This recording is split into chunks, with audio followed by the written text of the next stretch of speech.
Сәлеметсіздер ме? Мен Талғар агробизнес және менеджмент колледжінің арнайы пән оқытушысы Айбелкасимова Күлтай Мұхаммедқалиевна. Бүгінгі тақырыбымыз фотограмметрияда суреттені бейнені сызуда шартты белгіні қолдану. Қаралатын сұрақтар: пландар мен карталардың шартты белгілері, шартты белгінің түрлері. Жер бетін планға, картаға түсіру күрделі жұмыс. Ол өте аса дәлдікті қажет етеді және арнайы аспаптарды пайдаланып маман геодезистер жасайды. План мен картаның мазмұны толық, түсінікті және көрнекті болу үшін пішіні, түрі мүмкіндігінше жердегі заттарды бейнелейтін белгілер қолданылады.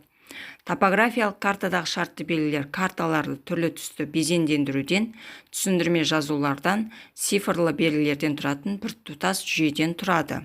Шартты белгілердің түрлері контурлық, сызықтық, масштабтан тыс, қосымша немесе түсіндірме болып, 4 түрге бөлінеді. Контурлық шартты белгі дегеніміз не?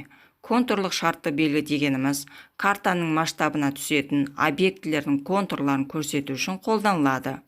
Сызықтық шартты белгілер сызықтық объектілерді көрсету үшін қолданылады. Мысалы, темір жол, тас жол, электр энергия тораптары, өзендер, жер бедері және тағы басқалар.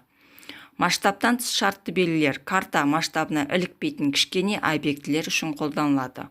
Оларға жататындар құдық, бұлақ, шіркеу және тағы басқалар. Қосымша немесе түсіндірме шартты белгілер карта бетіндегі барлық жазулар мен цифрлар жатады. Мысалы, ағаштың биіктігі, ені, өзеннің ені және тағы басқа түсіндірме шартты белгілер. Назар қойып тыңдағандарыңызға рахмет.